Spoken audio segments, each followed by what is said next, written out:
Alors bonsoir à tous et bienvenue dans le 13e épisode de notre série d'études bibliques concernant les temps de la fin. Voilà, dans le dernier épisode, on a parlé de l'épouse. On s'est posé la question, mais qui est l'épouse et surtout comment se prépare-t-elle? Et puis durant l'enregistrement de ce message, on a reçu avec Dimitri qu'il fallait qu'on continue et qu'on apporte ce dernier message aujourd'hui. Dernier ou pas en fait finalement. On ne sait pas. Quand on préparait le message sur qui est l'épouse et comment se prépare-t-elle, on était vraiment en prière pour recevoir toute la sagesse du Seigneur afin de, en même temps, dire la vérité et en même temps vous encourager. Et le Seigneur nous a, comme souvent à son habitude, pour Dimitri et moi, parlé dans les textes. Et ce qui était fort, c'est qu'on a tous les deux reçu un texte, l'un dans Ézéchiel et l'autre dans Jérémie. Et chacun de notre côté, le Seigneur nous a parlé à travers ces textes et quand on les a partagés, Dimitri et moi, pour mettre ensemble ce qu'on avait reçu, on s'est rendu compte que un message ressortait particulièrement dans ces deux textes. Le Seigneur parle des personnes qui disent que tout va bien. Et je crois vraiment que le Seigneur veut attirer notre attention sur la manière dont on perçoit les choses. Que ce soit notre état spirituel, que ce soit l'état de ce monde. Ce soir, ce qu'on veut faire, c'est démolir avec vous les images que l'on se fait de Dieu, les images que l'on se fait de nous-mêmes, les images que l'on se fait du monde. Et puis quand elles seront démolies, on aimerait commencer l'action de poser les fondations afin de reconstruire le temple de l'Éternel, afin que sa gloire revienne y habiter. Cet épisode s'appelle « Détruire des idoles et rebâtir le temple de l'Éternel ». Oui, c'est ce qu'on veut faire ensemble ce soir et c'est ce que le Seigneur nous demande de faire à travers ces textes qu'on a reçus avec Dimitri. Oui, le Seigneur veut que l'on parle de ceux qui disent que tout va bien. Le Seigneur veut ouvrir nos yeux spirituels sur la situation réelle de nos cœurs, de ce monde. Ce soir, on est très heureux parce qu'on a avec nous Florine, l'épouse de Dimitri, qui est là et à qui on va demander de faire ce que le Seigneur lui a demandé de faire. Et elle vous expliquera tout ça mieux que moi, mais elle va nous emmener tous ensemble dans une prière de repentance. C'est Dimitri, c'est Nancy, c'est bientôt la fin du monde et l'Église n'est pas prête.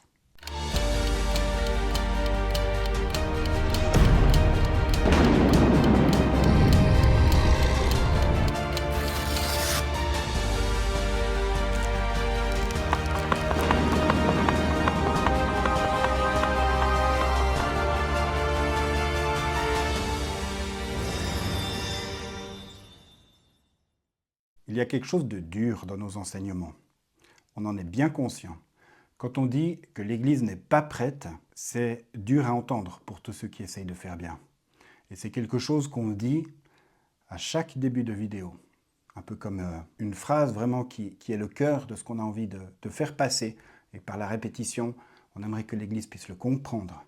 C'est bientôt la fin du monde, mais l'Église n'est pas prête. C'est dur à entendre, mais Dieu se révèle et révèle à travers toute l'histoire du monde ce qui ne va pas, et il fait avancer son plan pour l'humanité à chaque étape.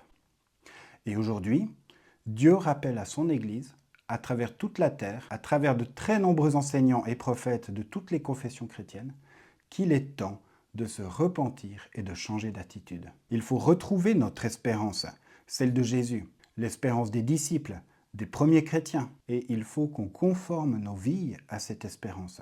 Quand je parle du retour de Jésus, on me répond souvent « Oui, mais déjà, les premiers chrétiens se sont trompés, ils pensaient que ce serait pour eux, et c'est pas arrivé. » Mais moi je réponds « Mais si c'est ce que croyaient les premiers chrétiens, et si l'enseignement des apôtres est fondé sur cette croyance, pourquoi nous ne vivons pas de la même manière, par déception, par prudence, par sagesse ?» Tout ça, ce sont que de mauvaises excuses pour rejeter des pans entiers de la Bible. La révélation de Dieu, par sa parole, vient d'abord.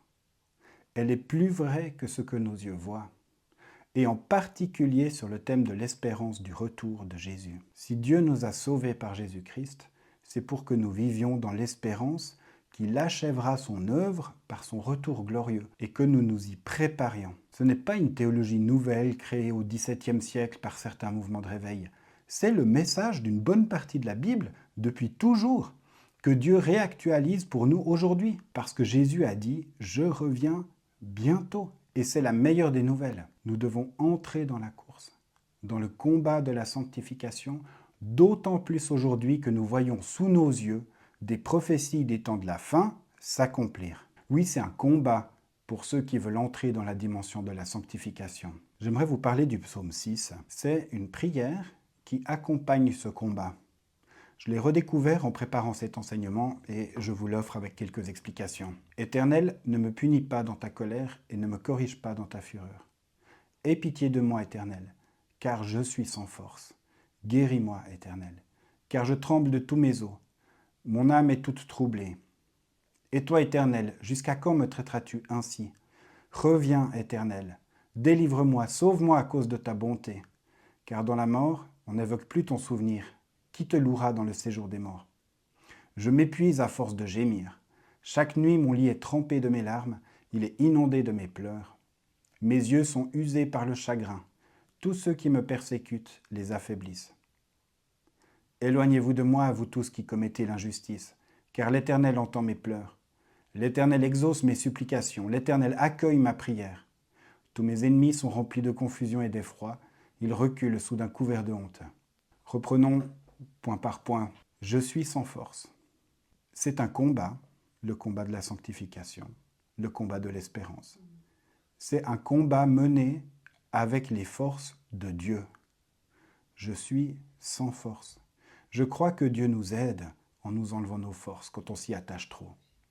Nancy et moi et beaucoup d'autres, nous l'avons vécu de manière particulièrement forte. Je vous souhaite de réussir à vous appuyer sur les forces de Dieu sans qu'il ait besoin de vous les retirer. Et s'il le fait, réjouissez-vous, parce qu'il tient à vous. Reviens, Éternel. C'est la prière de l'épouse. C'est la prière de l'Église depuis toujours. C'est la prière la plus actuelle et la plus importante dans notre contexte. Reviens, Éternel. Délivre-moi, sauve-moi à cause de ta bonté. Ce combat me concerne. C'est personnel. Délivre-moi, sauve-moi. C'est le premier combat à mener avant de s'occuper des autres. Il est constant et prioritaire. Jésus dit « Aime ton prochain comme toi-même ». Comme dans les consignes de sécurité des avions, on met d'abord son propre masque à oxygène avant d'aider les autres. Et on en appelle à la bonté de Dieu. « Sauve-moi car tu es bon ». Nous avons besoin de la bonté de Dieu pour notre délivrance. Oui, il est bon. Et ce qu'il fait, ce qu'il crée, même si on ne comprend pas tout, c'est très bon. Le psaume continue et parle de gémir chaque nuit. Il parle de mes pleurs, il parle du chagrin. Une révélation complète de qui est Dieu. Une révélation de ce qui se passe dans le monde et une révélation complète de mon état. Ça va conduire à un combat dans les larmes devant Dieu. Dieu le sait. Et il nous accompagne. Il sait que c'est bouleversant. C'est notre expérience de chrétien. C'est peut-être aussi votre expérience, mais ça conduit finalement à une espérance tellement bonne. Il y a ensuite ce verset que Jésus cite. « Éloignez-vous de moi, vous tous qui commettez l'injustice. » Oui, c'est le verset que Jésus cite en Matthieu 7. Il dit ça à ceux qui disent « Seigneur, Seigneur », mais qui n'ont pas connu Jésus intimement. Les insensés. Dans notre combat, nous allons nous éloigner aussi de cela, de cette attitude, au fur et à mesure de notre rapprochement avec Jésus. L'enjeu est trop grand, l'espérance est trop merveilleuse pour les écouter aussi. Et l'Esprit Saint nous dévoile avec bonté nos comportements injustes. Il nous apprend. Nous sommes des disciples. Ça veut dire des gens qui apprennent et que l'enseignant corrige. Mon expérience à moi, c'est que Jésus, avec moi, a une pédagogie qui prend en compte mes capacités à apprendre et à changer. Depuis qu'il me guérit de la dépression, j'ai de plus en plus l'impression qu'il m'enseigne plus qu'il me guérit. Et je constate au fur et à mesure de ma progression que c'est par mon obéissance que ma vie entière est guérie ainsi par Dieu. C'est ça le combat de la sanctification. alors c'est parce que l'Éternel entend mes pleurs, mes difficultés, et qu'il accueille ma prière et mon combat, que je peux concrètement et progressivement faire le tri dans ma vie entre ce qui me rapproche de Jésus et ce qui m'en éloigne. Je vous invite à relire de votre côté ce psaume 6 et à faire vôtre ces paroles. Ce message que Nancy et moi nous portons, je l'ai dit, on le reconnaît, il y a quelque chose de dur, mais c'est en même temps extraordinairement plein de grâce. Je pense que si il y a difficulté à accepter la teneur du message que Dieu nous adresse aujourd'hui, en particulier au travers de ce que nous avons essayé de vous transmettre dans cette série, c'est qu'il y a une idole qui fait obstacle et qu'il nous faut la démasquer et la démolir ce soir pour que cet enseignement provoque un vrai changement dans nos vies. C'est une question spirituelle, c'est une question d'image. L'image qu'on a de Dieu d'abord. Il y a un combat spirituel à mener pour que nous puissions accepter que Dieu n'est pas seulement celui qui bénit, mais aussi celui qui punit le mal. C'est le plus gros obstacle. Il y a l'image ensuite qu'on a du monde. C'est lié à l'image de Dieu. Oui, la Bible nous avertit que des fléaux et des catastrophes arrivent. D'abord comme signe que Dieu se manifeste et qu'il nous appelle à nous remettre en question, ce que Jésus appelle les douleurs de l'enfantement. Puis ce sera le temps de la colère de Dieu. Et là, j'espère de tout mon cœur qu'on sera tous ensemble à l'abri auprès de Dieu, parce que d'après la Bible et d'après la vision des prophètes, ce sera infernal. Le déchaînement sans limite de la méchanceté du diable au travers de l'Antichrist et de toute la méchanceté de l'humain sans Dieu. Et puis, troisième image, il y a l'image qu'on a de soi-même. L'image qu'on a de notre Église, de notre paroisse, de notre communauté. Quelle chance on a peut-être d'appartenir à une paroisse ou une église qui va bien, mais Dieu ne voit pas forcément les choses comme ça. Nous devons prendre conscience de nos manques, de la perte de notre premier amour, de nos désobéissances. Nous nous tiendrons sans honte et sans mauvaise surprise devant Jésus parce que nous aurons reçu de Dieu une lucidité sur notre état et que nous aurons tout fait pour mener le combat, cette course qui mène à la victoire. Alors on s'attaque à ces trois images et on y va dans l'ordre, avec les textes bibliques que nous avons reçus. D'abord, je crois que les croyants aujourd'hui ont un problème avec l'image qu'ils ont de Dieu. Et ça montre bien le manque de connaissance intime de Dieu dont Nancy a parlé dans la dernière vidéo. Un Dieu qui bénit, qui donne et qui aime, ça va. Certains vont même dire que Jésus n'a dit que ça. Mais quand la Bible et Jésus lui-même nous rappellent qu'il est aussi un Dieu qui punit, qui se met en colère, qui choisit, qui sépare, là, on fait le tri et on prend que ce qui correspond à notre image de Dieu. Et notre image de Dieu devient alors une idole qui n'est plus Dieu. Le psaume 10 nous parle de ceux qui disent que Dieu ne punit pas. Et David ne mâche pas ses mots. Il dit, ces gens-là sont des méchants qui font tomber les malheureux dans leurs pièges. Et c'est effectivement quelque chose de grave. On lit au psaume 10 les versets 1 à 6. « Pourquoi, Éternel, te tiens-tu éloigné ? Pourquoi te caches-tu dans les moments de détresse ? Le méchant, dans son orgueil, poursuit les malheureux. Ils sont pris dans les pièges qu'il a conçus. Le méchant se vante de ses mauvais désirs. Le profiteur maudit et méprise l'Éternel. Le méchant dit dans son arrogance, « Il ne punit pas.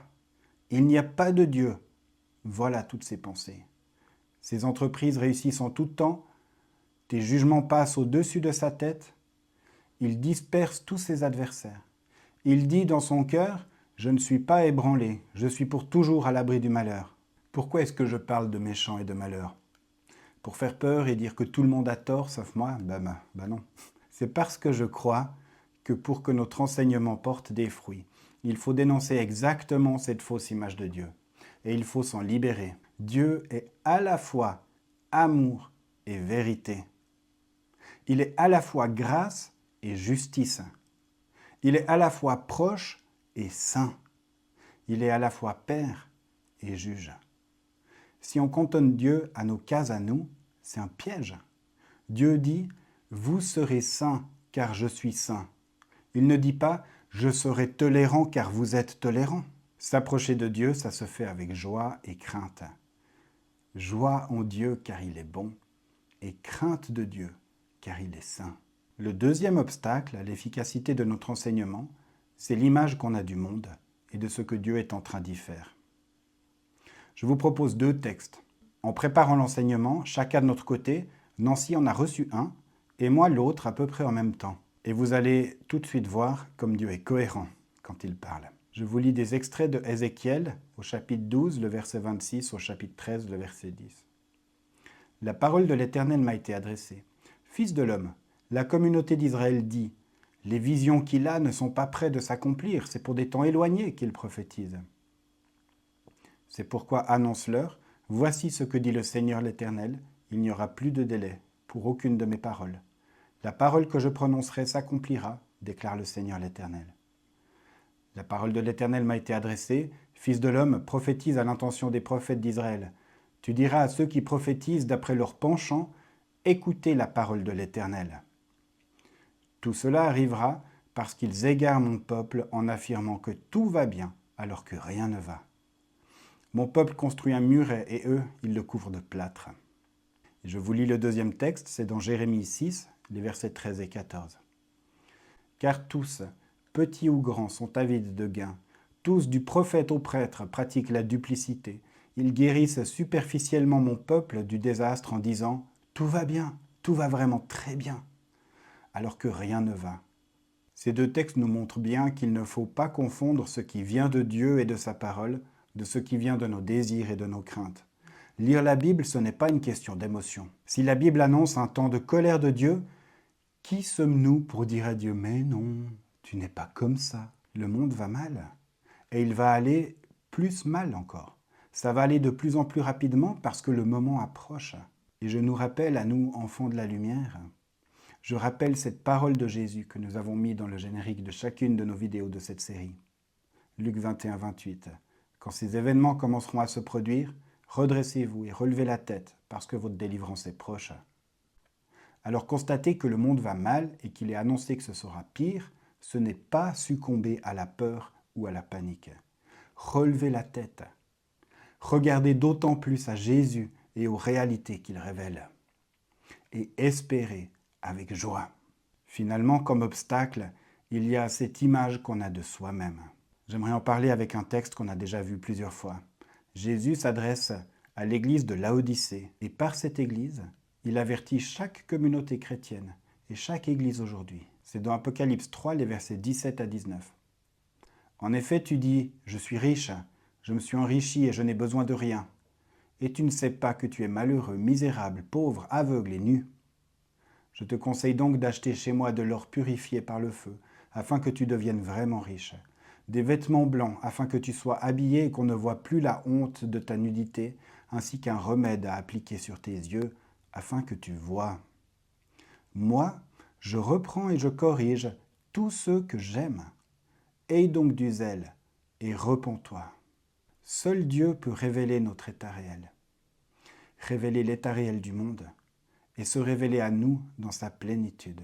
Le marteau par lequel Jésus nous délivre des idoles et des fausses images qui nous aveuglent, c'est la repentance. Pour démolir ces fausses images, j'ai demandé à Florine, ma femme, ma guerrière préférée devant l'Éternel, de préparer une prière de repentance à laquelle je vous invite à participer de tout votre cœur. Voilà, je vous présente Florine, c'est mon épouse. Bonsoir. Il y a à peu près 1 an et demi, j'ai pris quelques jours pour faire une retraite spirituelle et puis j'ai beaucoup prié et demandé à Dieu de me révéler sa volonté. Et puis une nuit, il m'a réveillée à 2h du matin en me disant « Écris ce que je vais te dire ». Et puis j'ai écrit tout un texte où vraiment j'ai pu partager avec le Seigneur. Il me parlait, je lui posais des questions, il me répondait. Et puis notamment ce texte-là que j'ai envie de vous partager. « Apporte ce message de ma part. Le Seigneur va venir chercher et sauver ceux qui lui appartiennent. Changez de vie pour lui plaire et être sauvé. Mettez-vous en ordre. Voilà, le temps est venu. » Alors voilà, c'est ça que j'ai envie de faire. Je vais vous proposer une prière de repentance. Sentez-vous libre de dire les paroles qui vous parlent le plus. Mais j'ai fait cette prière vraiment en lien avec les enseignements que vous recevez de Dimitri et Nancy. Et puis, voilà, je vous invite à la prière. Père éternel, merci pour ces enseignements où tu nous parles.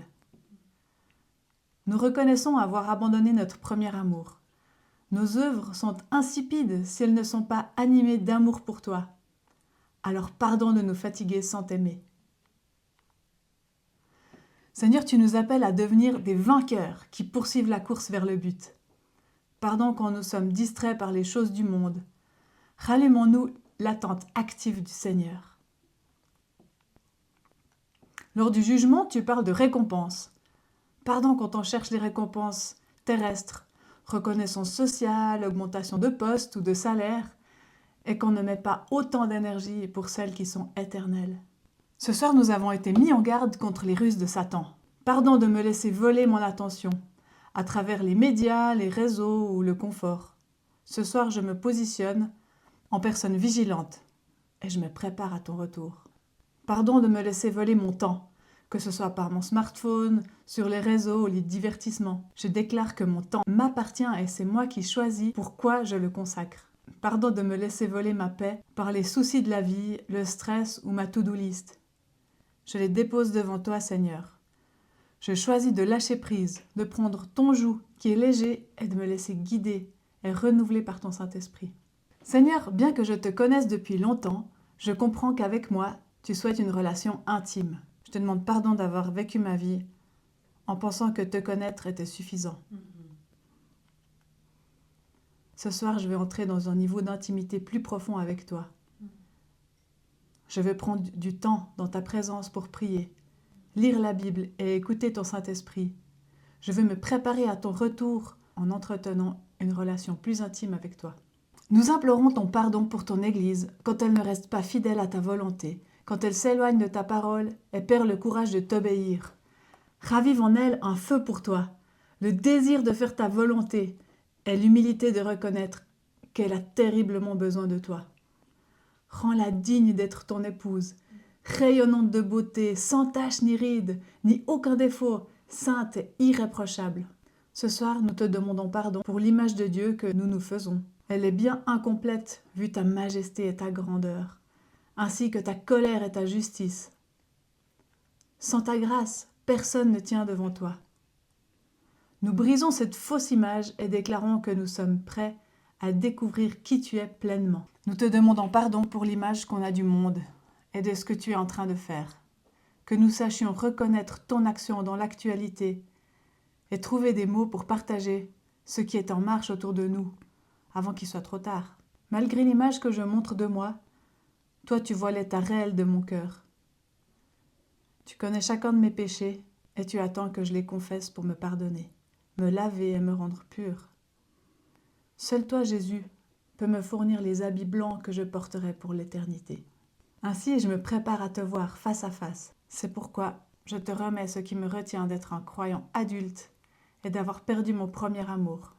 Pardonne-moi, sanctifie-moi, guide-moi, toi qui es saint, par le don précieux de Jésus-Christ et les instructions du Saint-Esprit. Amen. Et Dieu nous pardonne par Jésus-Christ, par la grâce qu'il nous fait en son Fils bien-aimé, mort et ressuscité. Amen. Amen. Maintenant qu'on a démoli spirituellement les idoles qui font obstacle, nous allons bâtir avec Dieu. Oui, le moment est venu. Alléluia. On lit Agé 1, les versets 2 à 4. « Voici ce que déclare le Seigneur des armées célestes.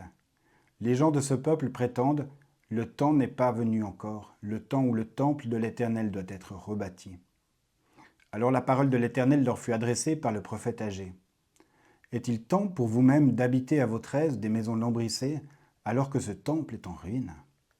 Agé, le prophète Agé, a été actif juste après l'exil à Babylone, au temps d'Esdras et Néhémie, lors de la reconstruction de Jérusalem et du Temple. Et la question qu'il pose, c'est pourquoi est-ce qu'on passe du temps à peaufiner nos maisons lambrissées alors que la maison de l'Éternel est en ruine? L'image est très parlante. On imagine très bien Jérusalem détruite, le Temple détruit, et Israël qui revient d'exil avec la permission de rebâtir la ville et le Temple. Et chacun se fait d'abord une belle maison, avec des murs tapissés de bois sculptés.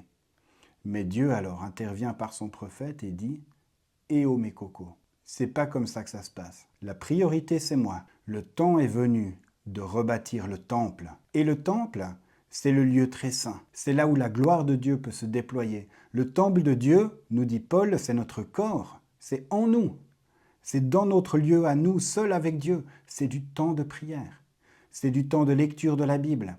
C'est du temps de prière en langue, si on ne sait plus quoi dire. C'est des chants inventés pour la gloire de Dieu. C'est des temps d'adoration. C'est le lieu des sacrifices, des jeûnes, des consécrations à Dieu. Et Dieu nous dit qu'il est temps, maintenant, à notre époque, pour chacun de nous, de rebâtir le temple, pour que le Seigneur revienne y habiter dans toute sa gloire.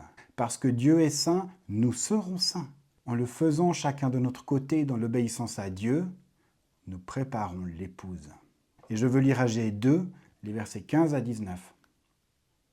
Maintenant, réfléchissez donc attentivement à ce qui va se produire dès aujourd'hui, avant qu'on ne pose pierre sur pierre au temple de l'Éternel. Quand on venait à un tas de 20 mesures, il n'y en avait que 10. Quand on venait à la cuve pour puiser 50 mesures, il n'y en avait que 20. Je vous ai frappé par la rouille, par la nielle et par la grêle. J'ai frappé tout le travail de vos mains. Malgré cela, vous n'êtes pas revenus à moi, déclare l'Éternel. Réfléchissez attentivement à ce qui va se produire dès aujourd'hui, dès le 24e jour du 9e mois, dès le jour de la fondation du temple de l'Éternel. Réfléchissez-y attentivement. Y avait-il encore de la semence dans les greniers ? Même la vigne, le figuier, le grenadier et l'olivier n'ont rien rapporté. Mais dès aujourd'hui, je bénirai. Ce que ce texte nous dit, dans la perspective que j'ai présentée, c'est qu'il ne faut pas attendre d'être parfait pour que le Seigneur nous bénisse. Mais c'est dès la fondation, dès la pose de la première pierre de ce temple, de cet édifice, de cette préparation de l'épouse, que Dieu va bénir. On vous propose une démarche pour commencer à rebâtir le temple de Dieu, avec une bonne nouvelle. La promesse qui accompagne cette démarche, c'est que dès qu'on pose la première pierre, comme je l'ai dit, la bénédiction de Dieu va venir là où nous nous trouvons. Fini le temps des demi-bénédictions, des mini-réveils, du contentement de peu, et fini surtout d'essayer de faire par soi-même. Il faut aller à la source, là où Jésus nous attend. On lui donne le peu d'eau qu'on a et il nous comble de son Saint-Esprit. Dans Zacharie 4, le verset 6, « Ce n'est ni par la puissance, ni par la force, mais c'est par mon esprit, dit l'Éternel, le Maître de l'univers. » Ce passage de Zacharie est aussi, comme Agée, dans le contexte de la construction du deuxième temple. La reconstruction du temple, c'est l'œuvre dont Nancy nous a parlé dans la précédente vidéo. Cette œuvre qui sera jugée et qui demeurera si elle est en matériaux nobles et qui sera brûlée si elle est de paille. Cette œuvre se fait par l'Esprit Saint. Ce n'est pas un coup de force de notre part. Il ne faut pas imaginer Jésus qui regarde de loin sa fiancée, qui essaye de se préparer en attendant de la juger, voire de la rejeter si ça ne lui plaît pas. Mais non, Jésus nous donne son esprit pour œuvrer en nous et avec nous. La dimension du Saint-Esprit est tellement importante. On va arrêter là le temps d'enseignement et on vous invite à prier avec nous là où vous êtes. Vous pouvez aussi prendre ces sujets de prière et organiser avec des frères et des sœurs de prier ensemble, de vous imposer les mains les uns aux autres, parce que là où 2 ou 3 sont réunis en mon nom, je suis au milieu d'eux, dit Jésus. Ou par exemple à mettre pause pour reprendre plus calmement quand vous serez dans votre lieu secret, comme dit Jésus, dans la présence du Père. 3 prières pour 3 sujets essentiels. Si on a choisi ces 3 sujets de prière, c'est parce que ce sont 3 outils indispensables pour préparer l'œuvre. Si vous n'avez jamais eu l'occasion de demander l'Esprit Saint en vous, sachez que c'est une promesse de Jésus pour vous qui lui avez donné votre vie. Demandez le Saint-Esprit parce que, comme on l'a vu, ce n'est ni par force ni par puissance, mais par mon esprit, dit le Seigneur. C'est Dieu qui agit en nous, et nous, on n'a plus qu'à obéir et à lui rester fidèle.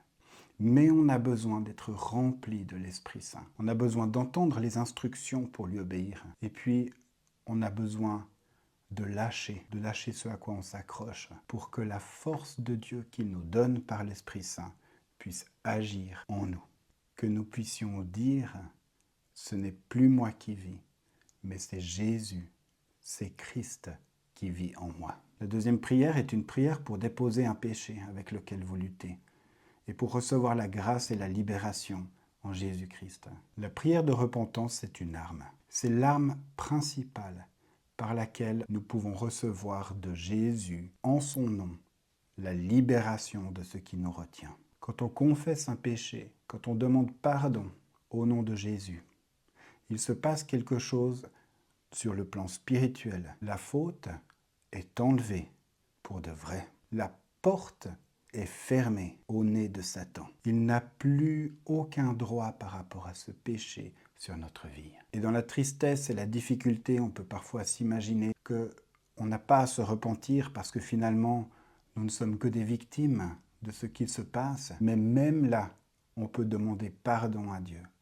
de vouloir, je ne sais pas moi, rester dans le contrôle, de croire aux mensonges qu'on nous dit, de vouloir rester dans un statut de victime. Il y a des choses qui donnent des prises à l'ennemi sur nos vies, et en demandant pardon dans le nom de Jésus, on enlève toutes ces prises. Satan ne peut plus s'accrocher. La troisième prière, c'est pour vouloir, pour se réjouir du retour. Il est bien possible que vous ayez envie de vous réjouir du retour de Jésus, mais qu'il y a quelque chose qui vous retient d'être dans la joie. Parce que j'entends beaucoup de chrétiens pourtant qui vivent leur foi de tout leur cœur. Quand on leur dit « Jésus revient bientôt », ils me répondent « Ah non, pas maintenant. J'aimerais encore pouvoir vivre ma vie, j'aimerais encore pouvoir me marier, avoir des enfants, découvrir des choses. » Mais moi, je suis sidéré.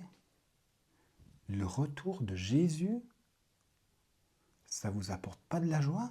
Moi, je crois que la joie du retour, c'est un don qu'on reçoit de Dieu. Se réjouir de Jésus qui revient dans la gloire, mais c'est un bonheur sans fin. J'aimerais que Jésus puisse faire quelque chose qui transforme vos pensées et votre vision de votre vie. Et cette joie, c'est le Seigneur qui la placera dans votre cœur si vous la lui demandez. Pour que vous puissiez réaliser à quel point ce n'est que des bonnes nouvelles que Jésus revienne. Que vous puissiez vous réjouir, que vous puissiez entrer dans cet état de la fiancée qui attend son époux, qui se réjouit, qui ne pense qu'à une chose, le retour de son bien-aimé. Vous pouvez prier avec moi. Père éternel, je demande pour ce frère, cette sœur, qui est devant son écran et qui suit cette vidéo.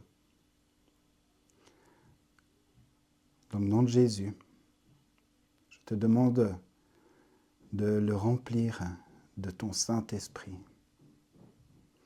Jésus l'a promis à celui qui le demande. Il a promis qu'il enverrait le consolateur, qu'il enverrait un avocat pour plaider pour cette personne. Nous apprenons que le Saint-Esprit est accordé à celui qui le demande dans le nom de Jésus. Alors Saint-Esprit, viens. Descends sur ce frère, sur cette sœur. Remplis-le de la tête aux pieds. Viens faire ta maison dans son cœur, dans son corps, dans son esprit. Viens faire toutes choses nouvelles. Viens et dépose tes dons. Viens et parle au nom du Seigneur. Viens et donne la force de Dieu pour accomplir l'œuvre à laquelle le Seigneur nous appelle. Viens conduire pleinement la vie de ce frère, de cette sœur. Et tu viens, Saint-Esprit, parce que Jésus l'a promis. Amen. Je vous invite à prier. Seigneur Jésus, merci pour ton sacrifice qui est prêt à pardonner même nos pires erreurs. Ce soir, je t'apporte encore une chose que j'ai sur mon cœur qui fait sens pour te demander de me pardonner. Que cette chose n'ait plus aucune emprise sur moi, que je puisse être parfaitement pardonnée et paraître devant Jésus sans cette erreur. Seigneur Jésus, merci pour ton pardon à la croix qui efface chacune de mes erreurs, chacun de mes péchés, et que je peux avoir l'assurance que j'en suis totalement libérée. C'est comme si cette erreur était lancée au fond d'un lac, au fond de la mer, au fond de l'océan, et tellement loin qu'elle n'a plus aucun lien avec moi. Merci pour ton pardon et la puissance de la repentance. Dans le nom de Jésus. Amen. Et moi, je prie avec vous pour la joie de son retour.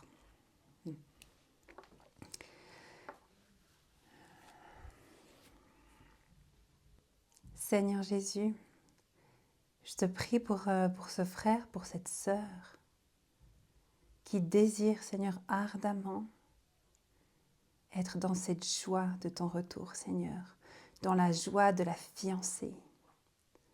Seigneur, de pouvoir t'accueillir comme tu le mérites.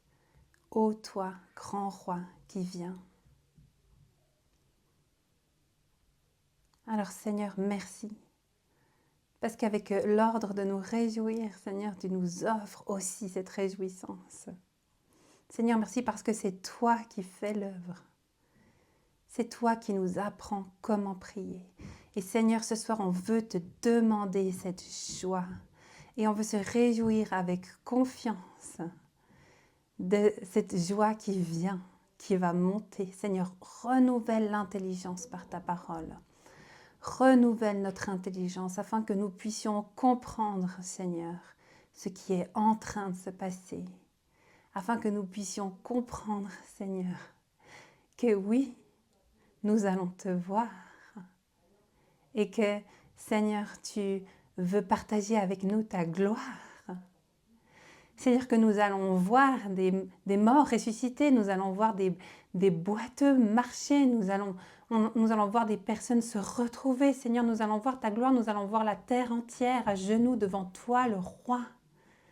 Seigneur, merci, parce que tu es Dieu qui vient et tu es Dieu qui nous fait entrer, qui nous fait rentrer à la maison, Seigneur Jésus.